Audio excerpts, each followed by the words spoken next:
Javi. Yo sí, en el versículo, ahí mismo en el capítulo 19, Ajá. en el versículo 17. Bueno, todavía no llegamos allá, pero vamos a ver. Es que 17. pregunta si Ajá. tienes una duda de ahí o de otro.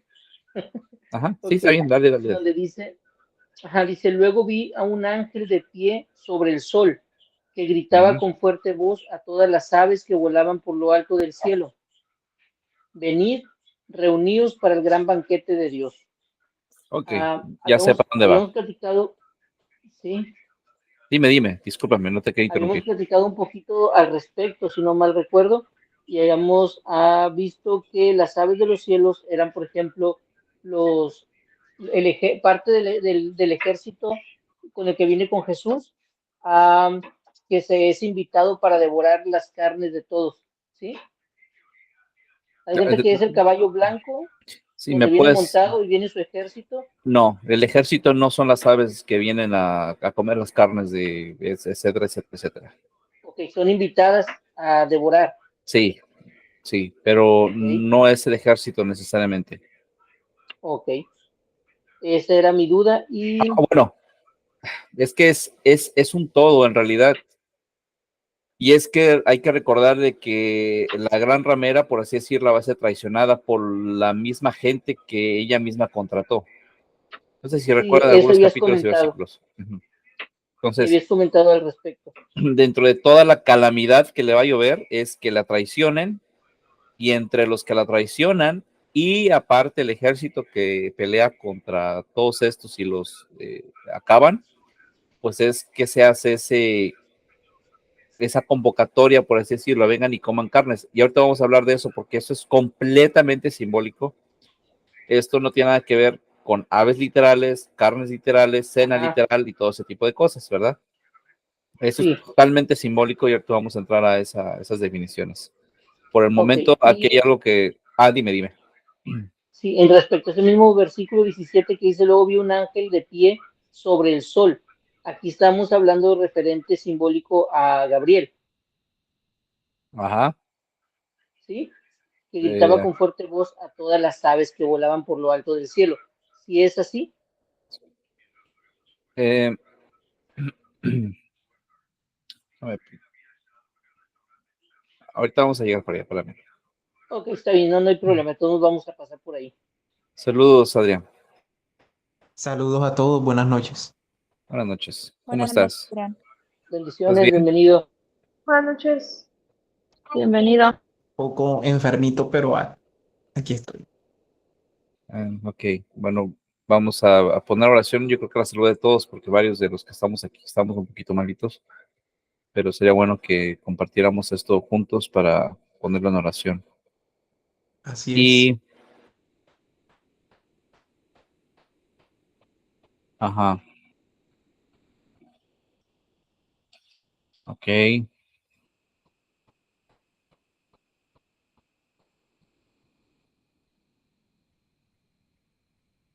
Es que en esta versión, si te das cuenta, no dice sobre el sol o en el sol.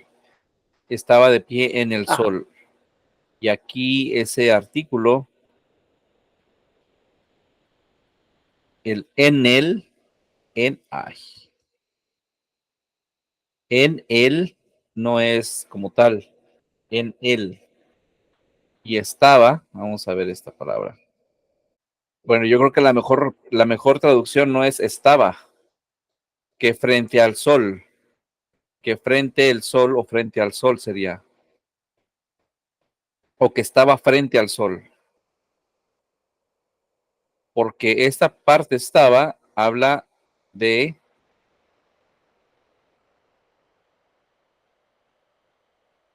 ok, pero también habla de en la presencia de otros, ¿sabes? Como alguien que va a ser juzgado, ajustado, como que estar ahí delante de un lugar puesto, no sobre la persona, sino delante de la persona, esperando un ajuste o esperando una sentencia, por así decirlo, o sea que en antes de este ser caso enjuiciado, sería, o antes de ser un enjuiciado, ángel perdón. que Sí, sería un ángel que estaba frente a Gabriel Frente a Gabriel, sí, frente a Gabriel, o en presencia de Gabriel. o en presencia de Gabriel. Y vi un mensajero que estaba en presencia del sol o de Gabriel y clamó con gran voz diciendo a todas las aves que volaban por medio del cielo. Ese que pudo haber estado frente a Gabriel podría haber sido Miguel, sabiendo que él es el encargado de hacer todo lo militar o todo la parte bélica. Y pues funciona sin problema, no hay contradicción ahí, pero sí hay que aclarar que la parte que dice estaba en él no es como que estaba arriba, parado arriba del sol. Podría interpretarse así, pero el sentido no tiene caso de decir que alguien se pare en el sol, ni de manera simbólica. En realidad no es como que podríamos decir, pues el sol, Gabriel le daba el soporte a él, como se acuerdan que la mujer estaba parada sobre la luna, ¿se acuerdan? Sobre la luna. Ajá, ese estaría parado sobre el sol, pero aquí es más como que está delante de él, frente a él, pero frente a él con respecto a eh, ¿cómo explicarlo? No es como un juicio, sino respecto a una orden o a una cosa que le tienen que decir a él para que haga algo. O sea, está ahí listo para recibir la indicación, el ajuste o lo que tenga que hacer. ¿Me explico? Está frente a él, Sí, está como presentado, está presente delante de él, por así decirlo. podría ser también que está como en el mismo sentir que él, algo así. Mm,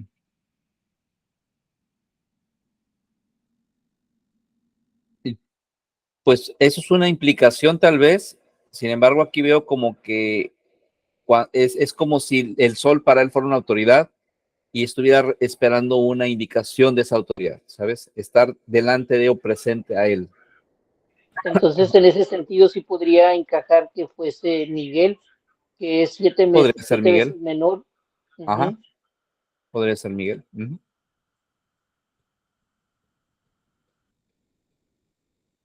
Y ahorita que dijiste eso, se me vino a la mente otra vez los asuntos de la Tierra plana. El otro argumento que tiene mal ese video que me habías mandado o que habías compartido es que dice que los dos se eclipsan. A veces están los dos astros así y se eclipsan. Hay una sombra de eclipse en la luna y no es un eclipse. Es simplemente que le está pegando la luz le está pegando de un lado y del otro lado no le está pegando nada. Y como es redonda o esférica la luna, pues se hace esa sombra como si fuera Como una eh, S. no es una S. Es que, mira, ahí hay asuntos de refracción por el asunto de la atmósfera, que no hay atmósfera, no hay Sí, partículas donde reflejen los fotones de luz. La intensidad y la lejanía de la luz también tiene mucho que ver. Entonces, no podemos obtener lo mismo si estamos delante de una lámpara, por ejemplo. No es la misma sombra que yo haga aquí en mi cara que si la alejo. ¿Ves? No es la misma sombra, mira. Entonces, quienes están haciendo los experimentos están haciendo los acercamientos de la sombra sobre una esfera, pero con la luz a cierta distancia y la esfera muy cerca de la otra esfera, o sea, acercándolas. Pero si tú los pones en proporción de lejanía, las distancias son abismales, o sea, literalmente abismales. Entonces el experimento se tendría que replicar de la misma manera para que funcione y se pueda ver, y se tendría que hacer en el espacio, porque la sola atmósfera también podría modificar la reflexión de la sombra en algún objeto. Entonces, bueno, nada, me acordé de eso y te lo digo porque también lo considero como una falla de lo que estaban explicando ellos. No es una sombra lo que se ve ahí como una sombra eclipsada, sino es como una parte donde el sol no le da. Simplemente es eso, el sol no le da ahí. Y es donde se ve como si estuviera eclipsándose, pero en realidad no se está eclipsando, simplemente no le da el sol ahí, porque le está dando de frente. Y eso lo pude ver, de hecho, lo pude ver hace una semana, justamente lo pude ver con mis propios ojos, ver el sol en el horizonte y la luna en el otro lado, y vi cómo le estaba pegando con una intensidad en la que nada más una parte de la luna se alcanzaba a ver y era exactamente el lado donde el sol estaba dando a la luna. No era ningún tipo de eclipse. En fin, volvamos al tema. Respecto al sol, de que vio un ángel que estaba en el sol, yo lo veo más como si estuviera delante de él, esperando una instrucción, que probablemente en este caso podría ser Miguel, por ser el encargado de toda la parte militar o bélica. Ahora, vamos a regresar al 5 y ahorita regresamos allá. Bueno, vamos a leer todo. Bienvenido, Dan. No te saludé, discúlpame. Dice: después de esto oí una gran voz de gran multitud en el cielo que decía: aleluya, salvación, honra, gloria, poder son del Señor Dios nuestro. Acuérdense que dijimos que aleluya. Hay otro pequeño detallito ahí en el aleluya. Tal vez no les va a gustar. Bueno, no sé si les guste o no. No quise decir eso. No es que no les guste o no. Tal vez va a escuchar raro, pero esta palabra tiene una relación en hebreo, no en griego, en hebreo, en idioma hebreo. El aleluya tiene una conexión completamente directa con el nombre de Satán de Heilel. ¿Ok? Por eso es que cuando les traduje esta palabra aleluya, diciéndoles que es una brillantez, es como la misericordia, como dijimos, Sí, comentaste la brillantez, en la específico brillantez. esa palabra. Sí, ahora resulta que esa palabra está conectada directamente con el nombre de Satán, porque por eso tiene dos L's, si se dan cuenta. Y de hecho, Eilel se conecta al Lel de aleluya. Y, Sí, tiene sentido. Ese Lel de aleluya también habla de esa brillantez, que es la brillantez por la cual en el nombre de Satán es estrella, porque estrella es por brillante, por magnífico, porque es visible, es majestuoso, ¿okay? Es brilla, alumbra. Entonces, el Heilel y el Aleluya tienen una conexión en el idioma hebreo. Entonces, muy probablemente, fíjense lo que les voy a decir, si la palabra Aleluya se usa desde el punto de vista en el que ves su brillantez y su misericordia es tan grande hacia ti, su brillantez es tan grande hacia ti, que te hace exaltarle, hacer esta expresión fonética. El nombre de Satán estaba diseñado precisamente por su labor en la que su obra iba a exaltar al máximo el nombre de Jesús. Sí, en algún momento habíamos conversado respecto un poquito a eso y, por ejemplo, lo que Satán, antes de ser Satán, cuando él fue formado como Heilel Ben Shakar, él fue enviado para hacer engrandecer o llevar el conocimiento y hacer engrandecer el nombre del Creador a todas las personas, el nombre del Padre a todas las personas. En realidad, el nombre de Jesús. Ok, el nombre de Jesús. Ajá. A todas las personas. Y en esa labor, podemos nosotros pensar que a través del tiempo, a través del proceso de esa labor, pues se encontró en una encrucijada. Donde se enalteció. ¿Cómo? Donde se enalteció. Exactamente. Porque era algo... 31 y 32 de Ezequiel. Ajá, porque él llevaba ese mensaje para hacer engrandecer a Jesús a tal grado que era, pues, las personas se quedaban asombradas a tal grado de admirar cómo llevaba el mensaje. Sí. Probablemente en ese proceso fue lo que a él le hizo como decidir querer ser parecido a. Pienso que algo por ahí iba, en lo que platicamos hace tiempo en otra clase.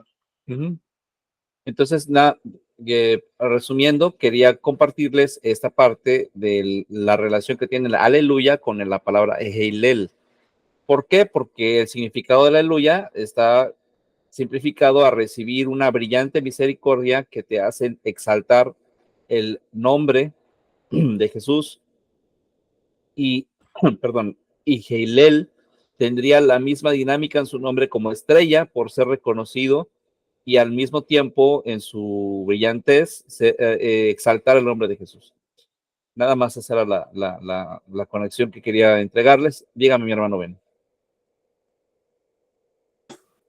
Sí, no, yo me quedé pensando porque yo dije, abortó. Satán abortó lo que tenía ya hecho y se fue por otro lado. Sí, sí, según lo que explica ahí es que, pues sí, tiene usted razón. La obra sí se llegó al punto clímax, por así decirlo, pero no la concluyó. Entonces, está usted en lo correcto, abortó el plan como lo tenía establecido y se fue por otra vía, aunque ya todo estaba literalmente construido, técnicamente estaba construido, según la descripción de Ezequiel 31 y 32, ¿verdad? Dime, Javi. Sí. Eso podremos tomarlo que es una sombra parecida al rey Saúl cuando fue enviado a exterminar a los amalecitas, que dejó vivo al rey y dejó vivo lo mejor del ganado, etcétera, algo así, algo parecido. Puede Cumplió la ser una misión a desobediencia. medias. Ajá, una desobediencia, tal vez, sí. Exacto. Se profanó, dice Jazz, así es. Profanó el santuario, es lo que dice, que profanó el santuario. Y bueno, entonces, ¿alguien más de eso? Entonces, aleluya. Ahí tenemos ya la situación. Salvación. Ya dijimos que honra es, bueno, gloria es reconocimiento. Honra dijimos que es, se me fue. Reputación. No, gloria es reputación. Honra. Dijimos que era adquisición. Adquisición. Honra es adquisición, Sí, es como la compra, la adquisición. Gracias por apuntarlo. Salvación, adquisición, reconocimiento, reputación, poder o potencia son del Señor Dios nuestro, porque sus juicios son verdaderos y justos. Ya dijimos a qué se refiere juicios verdaderos y justos, o sea que sí ocurren y son justos, ajustan. Pues ha juzgado a la gran ramera que ha corrompido la tierra con su fornicación. Ya le ejecutó parte de este ajuste. Ya ha vengado la sangre de sus siervos de la mano de ella. Otra vez dijeron, aleluya, y el humo de ella sube por los cielos de los siglos. Esto quiere decir que va a estar en ruinas por siempre. No quiere decir que se va a seguir viendo el humo ahí hacia arriba, sino que su ruina se va a extender por los siglos de los siglos. Nadie va a construir de nuevo ahí. Y los 24 ancianos y los 4 seres vivientes se postraron en tierra y adoraron a Dios, que estaba sentado en el trono, y decían, amén, aleluya. Entonces dijimos, ¿quién es el que está sentado en el trono? ¿Jesús? No. Está el veterano de los días, el cual es el Padre. Entonces dice, y los 24 ancianos y los 4 seres vivientes se postraron en tierra y adoraron al veterano de los días, al Padre, que estaba sentado en el trono, y decían, amén, aleluya. Y salió del trono una voz que decía, ahí clarificamos que el trono es todo el conjunto de elementos que conforman ese trono y no necesariamente la silla donde se sienta el veterano de los días o el Padre, ¿verdad? Entonces aclaramos de que esa voz no sale de la mismísima silla donde está sentado el Padre, sino el trono representa todo el complemento, todo el conglomerado de elementos que existen que conforman eso que llaman trono. De ahí sale una voz que decía, alabad a nuestro Dios todos sus siervos. Y ahí ya tiene sentido el por qué se oye esa voz diciendo que alaben todos sus siervos y los que temen, así como pequeños como grandes. Dijimos que pequeños como grandes se puede referir al rango de los que son pequeños por obras, ¿qué más puede decir? Obras y... hay otra palabra que quería mencionar como si hubieran sido misiones grandes y pequeñas. Todos tus logros, por así decirlo, los que hicieron pocos logros y los que hicieron muchos logros, así están, pequeños como grandes, en rango. Y oí una voz de una gran multitud. Ya sabemos que esa multitud, como el estruendo de muchas aguas, de dónde viene, y como la voz de grandes truenos que decía, aleluya, porque el Señor nuestro Dios Todopoderoso reina. Ahí esa voz de esas grandes multitudes, como el estruendo de muchas aguas, se refiere a las aguas de arriba, las cristalinas, a las aguas que están contenidas en 24 planetas y que se ven en este color azul, y que a su vez es lo que llaman Espíritu Santo en la actualidad, o lo que conforma el Espíritu Santo en la actualidad. ¿Vamos bien? Lo distinguimos, lo de color azul. Por eso es que se le puso esta dinámica visual como si tuviera movimiento de agua, ¿ok? Cada trono es un planeta. Esos planetas tienen gentes, personas viviendo ahí. En total, en conjunto, conforman las muchas aguas de arriba, cristales, cristalinas, no sucias. No es el mar, no es el mar. Son las aguas cristalinas. Esas aguas cristalinas dijeron algo. Oí una voz como multitud de estruendo de muchas aguas, como voz de grandes truenos que decían, aleluya, porque el Señor, nuestro Dios Todopoderoso, reina. ¿Ok? ¿Coincide lo que se lee con lo que se ve? Sí.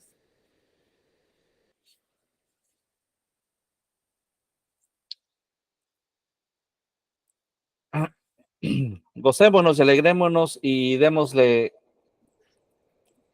la reputación que merece porque han llegado a las bodas del Cordero y su esposa se ha preparado. Entonces, ya llegaron las bodas del Cordero y su esposa se ha preparado. ¿Quién es el Cordero?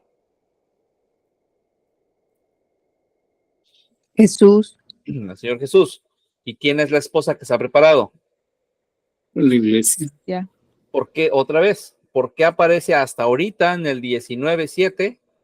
Si desde el 12 ya estaba ese asunto culminado, donde la esposa huyó, donde la mujer huyó al desierto. Porque ¿Se dan no cuenta? vienen. Ujú. Porque allá la pusieron como mujer que tuvo una simiente y la simiente se queda en el planeta y la mujer se va. ¿Se dan cuenta? Allá la ponen así como la mujer y aquí ya la ponen como la esposa. Entonces son dos revelaciones diferentes. No hay cronología. No es la cronología, sino la revelación de las cosas. ¿Estamos bien?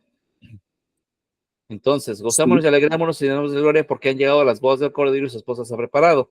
Y a ella se le ha concedido, o sea, se le dio ese honor, ese permiso de que tuviera un lugar especial. Se le ha concedido que se vista de lino fino, limpio y resplandeciente, porque el lino fino y esas son las acciones justas de los santos. Literalmente te está diciendo, aquí no estamos hablando de algo literal que es una mujer, que es la mujer de Jesús, sino lo que simboliza cada una de las cosas que se describen en esa mujer. La mujer misma es simbólicamente a la iglesia. Entonces, esa iglesia se convierte en su esposa, que está preparada. Preparada no es como que estoy listo y no vas a hacer nada más que estar listo. No. Preparado es porque te preparaste para llevar a cabo la función de esposa. ¿Ok? Es como en aquel tiempo, desde pequeñitas les enseñaban a hacer de acá, hacer allá. ¿Por qué? Porque están preparándolas para ser esposas. Y a los varones los enseñan a hacer esto, hacer lo otro. ¿Por qué? Porque los están enseñando a hacer, tener esa responsabilidad en el hogar. Cada uno lidera áreas diferentes. Y al hombre le tocó ser cabeza del hogar. Entonces dice que la esposa se ha preparado. ¿Ok? Ahora, y ella se le ha concedido que se vista de lino fino, limpio y resplandeciente. Porque el lino fino son las acciones justas de los santos. Entonces, ¿a qué se le ha concedido qué se le ha concedido a esa mujer entonces?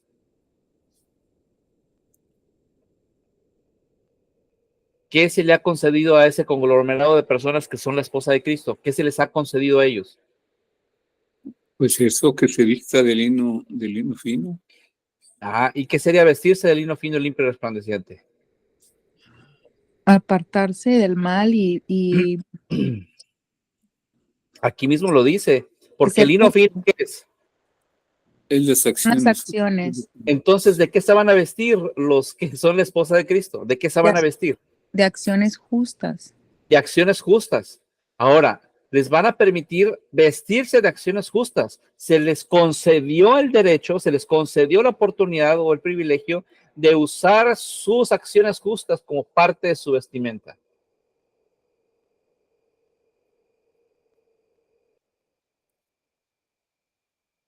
Los que vienen del Sheol, esos no se visten de sus acciones justas. Dice que el Señor Jesús los limpia, los limpió con su sangre. Ellos son limpiados con la sangre del Cordero. Eso dice cuando habla de los que vienen del Sheol, cuando dice, ¿y estos quiénes son? Tú, Señor, sabes quiénes son todos ellos. Eran muchedumbres incontables. Se ¿De dónde vienen? Estos vienen de grande aflicción. Y ellos se lavan sus ropas con la sangre del cordero. Pero no dice que se visten de acciones justas. Una razón más por la cual ese versículo está muy mal interpretado cuando dice que los que creen que, cuando dice, porque estos son los que vienen de la gran tribulación, son los que fueron arrebatados. No es cierto. Ahí no dice eso. Y este versículo, pues, corrobora o apoya la postura de que no es así. ¿Por qué? Porque aquí dice que estos sí se van a vestir con lino fino con las acciones justas que tuvieron ellos al ser santos. Y los otros no, los otros están vestidos de blanco porque el Señor Jesús lavó sus ropas, o ellos se lavaron sus ropas con la sangre del cordero. No es lo mismo ir a lavarte las ropas con la sangre del cordero que vestirte con tus acciones justas. Es algo más puro. Exacto, lleva otro sentido. Por eso dice que la esposa se ha preparado y por eso dice que se le ha concedido.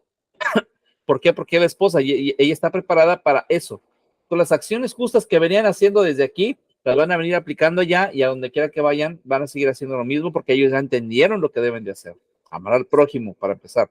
Amar al Padre sobre todas las cosas como a uno mismo. Perdón, amar al Padre sobre todas las cosas y al prójimo como a uno mismo. Esa es la manera correcta. ¿Estamos bien ahí? Sí. Y a ella se le ha concedido que se vista lino fino, limpio y resplandeciente, porque el lino fino son las acciones justas de los santos. Y el ángel me dijo, escribe lo siguiente: bienaventurados de los que son llamados a las cenas, a la cena de las bodas del Cordero. Bienaventurados los que sí, y los que no, ¿qué va a pasar con ellos? Se quedaron. Se quedaron. Entonces ya no son bienaventurados. Ahora, no ser bienaventurado no significa que después no vayas a ser bienaventurado. Como en otro versículo dice, bienaventurado el que aguantó hasta el fin y no se dejó marcar por la bestia. ¿Por qué dice bienaventurado? Porque lleva su recompensa. Entonces aquí esta bienaventuranza es una recompensa. El ángel me dijo y escribe, bienaventurados los que son llamados a las cenas del Cordero. O sea, recompensa tienen los que son llamados a las cenas del Cordero, a la cena del Cordero. Y me dijo, estas son las palabras, y me dijo, estas son palabras verdaderas de Dios. No hay mentira en esto. Dime, Adrián. Digamos, ¿cómo sabrán en el reino de los cielos quienes no se dejen marcar por el sello? Es decir, por medio de una tecnología o simple telepatía. ¿Cómo podría ser eso? Mira, desconozco, sería como empezar a indagar de manera fantasiosa, decirte, así creo que lo van a hacer, pero si ellos tienen la capacidad de escanear todo tu ADN para transformar tu cuerpo de un cuerpo mortal a un cuerpo inmortal, pues a todo mundo que vayan a escanear y vean digno y no digno, pues ahí es donde se dan cuenta, y yo creo que ahí mismo se van a dar cuenta si tienes un chip insertado, una marca, o como sea lo que tengas que tener en ese momento. Entonces, definitivamente es más, yo creo que un escaneo para encontrar la distinción entre uno y otro. Pero un escaneo podría ser por medio de alguna tecnología. Sí, definitivamente, no se pelea en lo absoluto la tecnología con las cosas de la Biblia. Lo que pasa es que el aspecto que llaman espiritual quieren que todo sea como mágico, sin uso de ninguna herramienta ni nada, ¿no? Pero pues si hay carros de Elohim y esos carros son tecnología súper avanzada, pues toda aquella, los instrumentos de su ira también es tecnología avanzada. Las espadas mismas que describen en la Biblia son herramientas. Sodoma y Gomorra. Ajá, son herramientas, todo eso es herramienta, todos son Y herramientas. también decían que era una tecnología. ¿Cómo? El arca del pacto decían que era una El tecnología. pacto se asume que es un tipo de tecnología avanzada, pero vuelvo a lo mismo, todos son elementos que son herramientas, y si son herramientas quiere decir que no salen como magia o por arte de magia. Tienen su origen y la mayor parte son artefactos tecnológicos, fuera de la conciencia común, ¿verdad? Fuera cualquier artefacto que tú puedas ver, se queda corto con lo que ellos tienen, obviamente, pero al fin son artefactos. Entonces, no diría que Jehová viene con los artilugios o con los instrumentos de su ira, artilugios de su ira o instrumentos de su ira para destruir toda la tierra. Jehová no necesitaría artilugios de instrumentos de su ira para llevar a cabo su ira, si él podría usar los rayos, el trueno, el fuego, el agua, no sé, lo que tú quieras, la naturaleza misma. Entonces, ¿por qué quiere instrumentos y artilugios? ¿Sabes? Entonces, pero ahí dice la escritura eso. Entonces, aquí, si tú me dices, ¿cómo los van a identificar? Probablemente entre tantos artilugios que traen instrumentos para identificar a cada uno. Es más, hay una película que se llama La Guerra de los Ángeles, no, se llama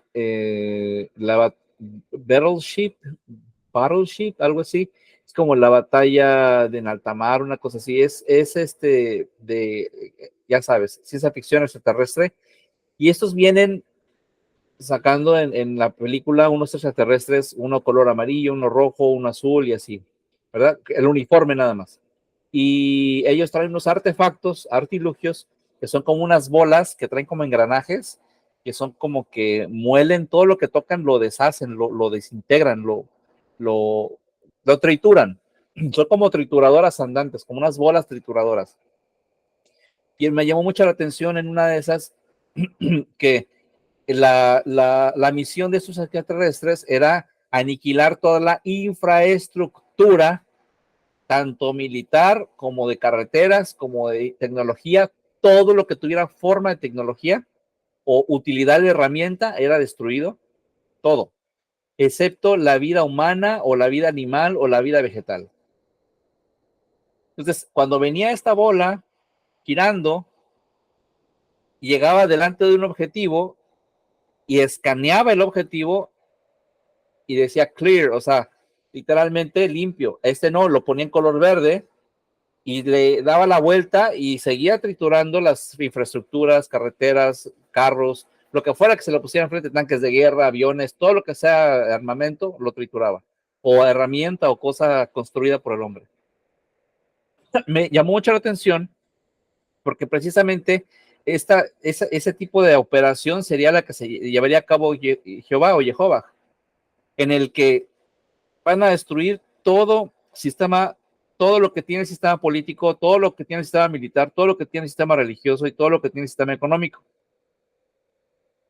Esto quiere decir que van no, van a dejar en la nada toda la infraestructura del planeta, destruyendo todos los edificios de gobierno, todos los edificios militares, todos los edificios religiosos, ¿ok? Y todos los edificios de economía. Lo van a dejar en ruina. ¿Por qué? Porque van a empezar de nuevo y a fundar otra vez todo desde cero. Independientemente de que maten a todos los que tengan la marca o no, que ahí es donde entra tu pregunta, a los que tienen la marca dice que les van a dar cuello y no nada más eso, los resucitan y los mandan directamente al lago de fuego. Eso ya no tienen juicio, ni juicio de trono blanco, ni nada. Porque Jesús lo dijo. Jesús dijo que no quedaría piedra sobre piedra. Bueno, ahí creo que esa frase está aplicada estrictamente al templo al segundo templo de Israel, el que fue destruido en el año 70. Si no me equivoco, en el contexto en el que me lo dices, estoy casi seguro de que se refería específicamente al templo. Cuando decía, vean esto que está aquí, sí, bueno, no va a caer piedra sobre piedra. Se refería al templo. Sé que se refería a la gran tribulación. No. Bueno, es que la gran tribulación, recordemos esto. Mira, recordemos este pequeño detalle. ¿Dónde está? Ah, caray.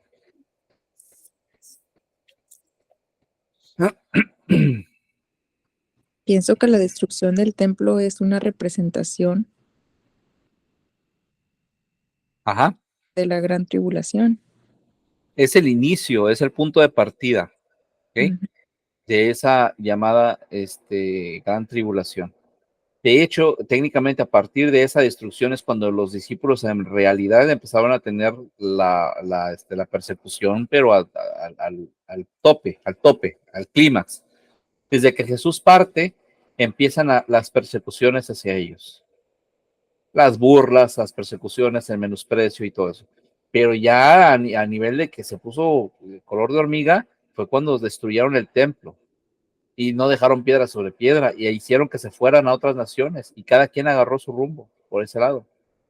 Literalmente les dijeron, váyanse de aquí, no tienen nada que seguir haciendo aquí, Jesús ya cumplió su obra, ya les anunció a ellos, a quienes tienes que anunciar son a los demás. Si no hubieran permitido esa destrucción, los discípulos hubieran seguido ahí. Entonces, al momento que sucede todo esto, los esparce literalmente para que cumplan lo que tienen que cumplir. Dime, ya. Sí, pues exactamente eso me refería, de que es un reflejo de lo que sería o será, perdón, en la gran tribulación, que sería una persecución, que será también el destruir todo lo que se oponga a ellos, Sí, a todo lo que es el plan de Satán, la organización. así es. Entonces, siguiendo esa línea, ¿queda ajustado ahí, Adrián? Claro que sí. Ok. Dice, entonces, el ángel me dijo, escribe, bienaventurados son los llamados a las cenas de la boda de Cordero, y me dijo, estas son palabras verdaderas de Dios. Y luego viene aquí esta observación de él, ¿verdad? Dice, yo me postré a sus pies para adorarle. Me dijo, mira, no lo hagas, yo soy consiervo tuyo y de tus hermanos que retienen el testimonio de Jesús. Consiervo tuyo se refiere a que soy un siervo igual que tú. También le sirvo, así como tú le sirves.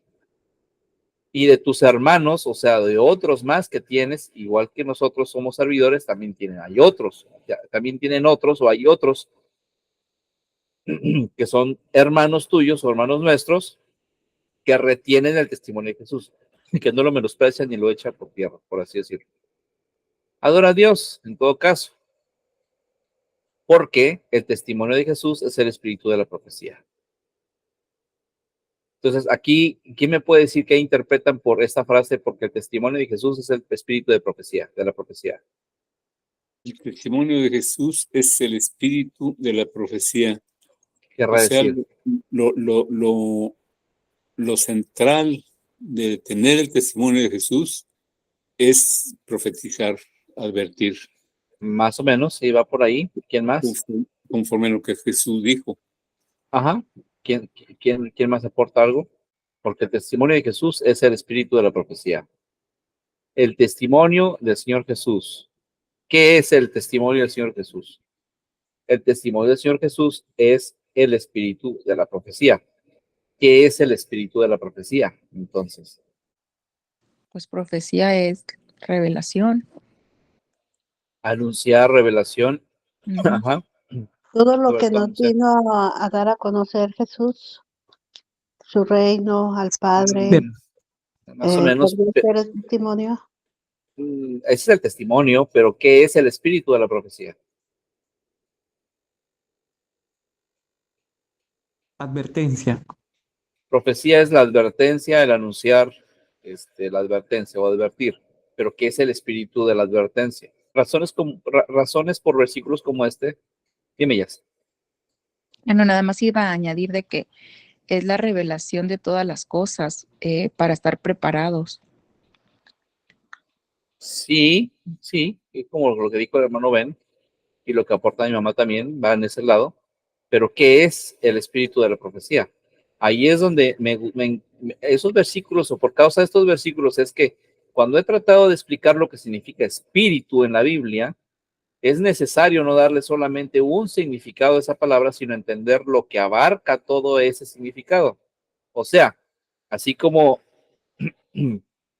no sé, ¿qué palabra podemos usar que tenga muchos significados en español? Para nosotros significan muchas cosas. La mayor parte de las veces se utiliza con groserías. Una grosería puede significar varios contextos o varias cosas, como lo apliques, sigue teniendo sentido, ¿sale? Entonces, en este sentido, no es que lo compare con una grosería, lo que quiero decir es que en el idioma existen esas cosas, en el que una palabra describe muchas cosas al mismo tiempo, porque es dependiendo el entendimiento que tengas sobre esa palabra. Entonces, ¿qué puedo decir que es el espíritu de profecía o de la profecía? ¿Qué es el espíritu de la profecía? Entonces, aquí se agarran muchos para decir, yo tengo espíritu de profecía. O sea, un ser espiritual, un ser se me mete en el cuerpo, me posee y yo empiezo a hablar profecía. Tengo el espíritu de la profecía. Como van a decir que no han visto eso en la iglesia. Sí lo han visto, ¿no? Dime, Charlie. Tienes el micrófono apagado.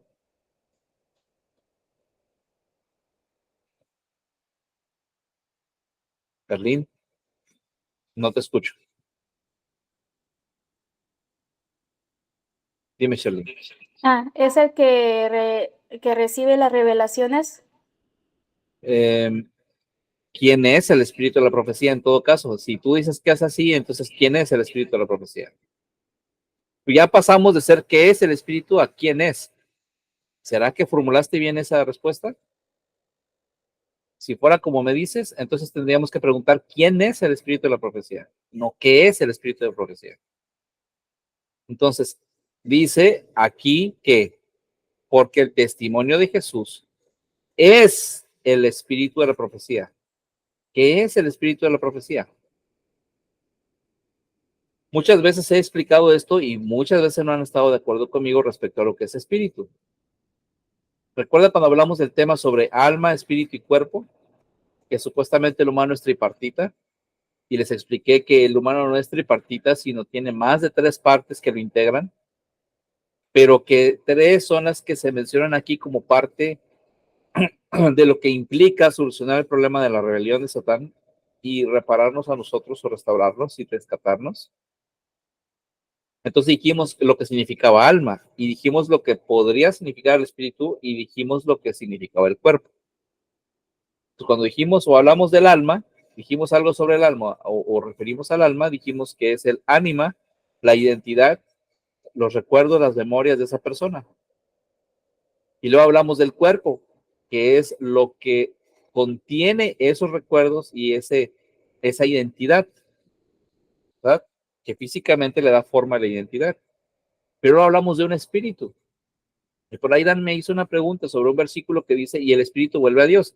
Y explicamos qué se refiere y el viento regresa a Elohim, que no tenía nada que ver lo del viento regresa a Elohim con que el espíritu del humano vuelve a Dios, al Padre. Ahí no dice que el espíritu del humano vuelve al Padre. Ahí dice, y el viento de Elohim, o el viento vuelve a Elohim que lo proveyó. O sea, Elohim proveyó el viento, ese viento regresa a él. Ahora aquí dice que ese viento, o el testimonio de Jesús, es el viento de la profecía.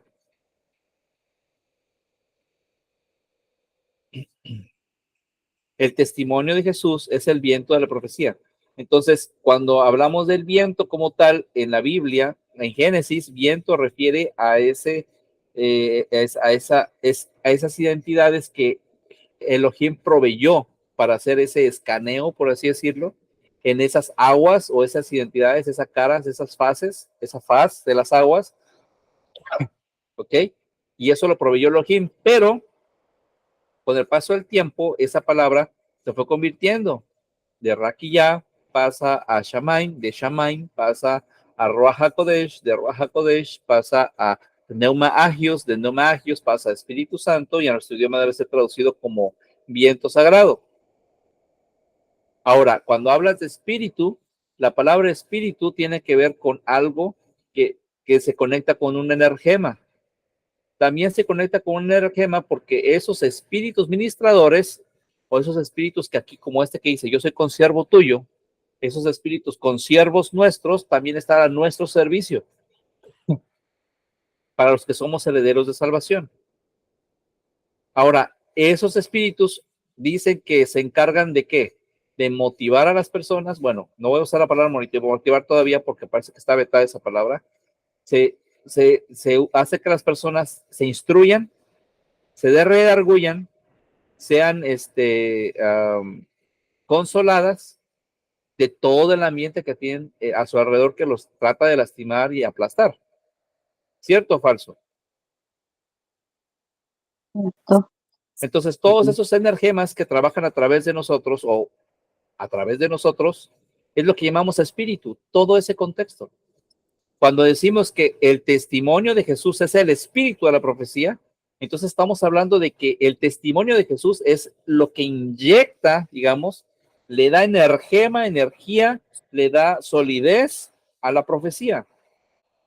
El testimonio de Jesús es la gasolina, el combustible de la profecía, de la advertencia. O sea que si tú tienes testimonio de Jesús en tu vida, por consecuencia ese te va a generar fervor, fuego, bautismo en fuego. Te va a generar eso de querer hablarlo, de testificarlo y advertir a todos los demás. El testimonio del Señor Jesús es entonces lo que le da ese energema, esa chispa, ese fuego interno que te hace hablar de ello y advertir a los demás. Dime, Javi.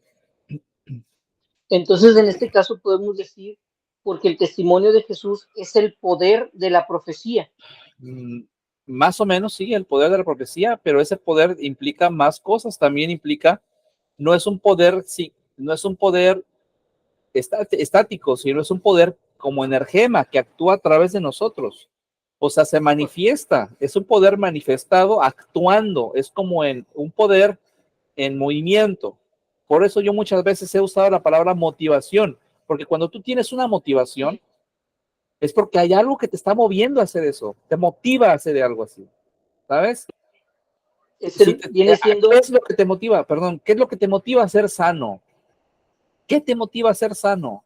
¿Qué te motiva a hacer el mal? ¿Qué te motiva a hacer el bien? ¿Qué te motiva a ayudar a tu hermano? ¿Qué te motiva a no ayudarlo? ¿Sabes? Las motivaciones sanas y las motivaciones no sanas o impuras.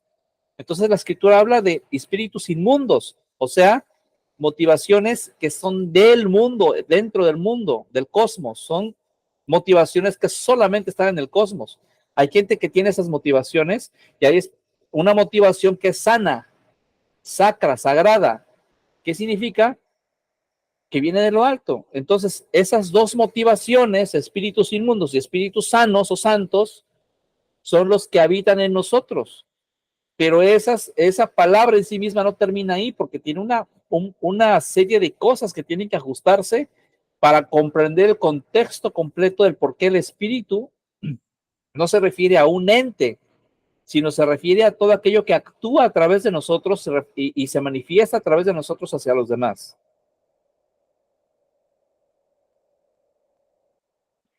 Ok, entonces podemos decir, porque el testimonio de Jesús es el motor de la profecía.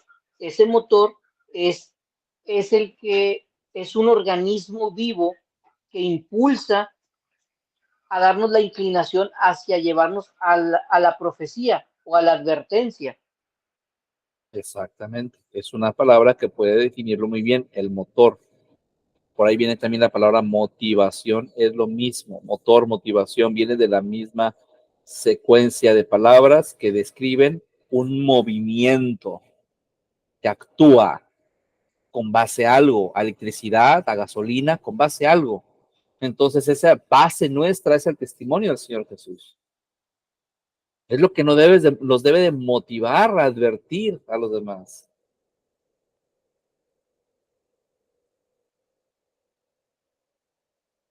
Es cuando nos activamos. Como una activación también. Una activación, y eso es lo que hace, que nos impulsa a compartir, a hablar. Y es por eso que también se dice, ese hermano anda en fuego, porque anda motivado. Expresiones más, digamos, más pentecostales o más, más religiosas, ¿no? Sí, es válido.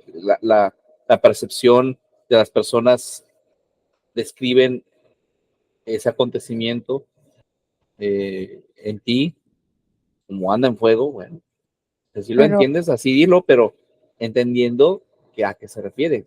Es el testimonio del Señor Jesús en nosotros, y hablar del testimonio del Señor Jesús en nosotros es porque nosotros le conocemos, sabemos los detalles de Él, damos testimonio de Él.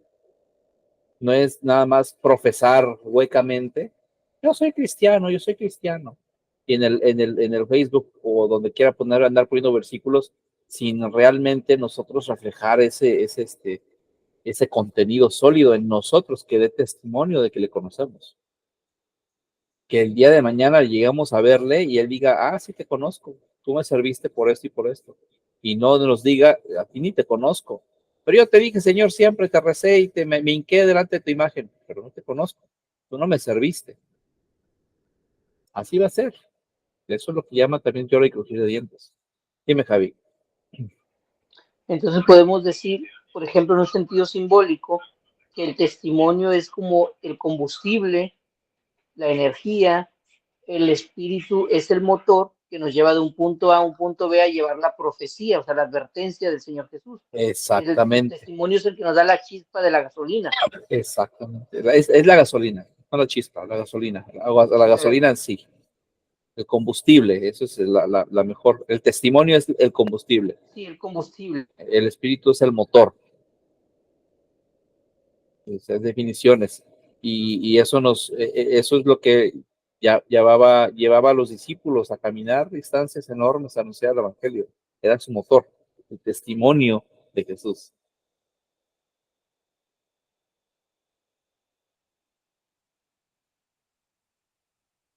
¿Algún comentario extra? Bueno, pues yo nada más quiero agradecerte porque viste algo, una enseñanza muy bonita en eso, ¿verdad? Porque pues no lo miraba así, pero la profundidad con lo que le explicaste está muy bien, muy bien. Sí, Gracias madre. por eso. Sí, madre, a servirles. Sabe que esto es algo que vamos a hacer. Entonces, si ustedes en algún momento perciben algo bonito o algo bien o algo estructurado o algo que entendieron y les gustó, bueno, eso, nada más eso, a mí va a hacer que me llueva. Eso es de seguro.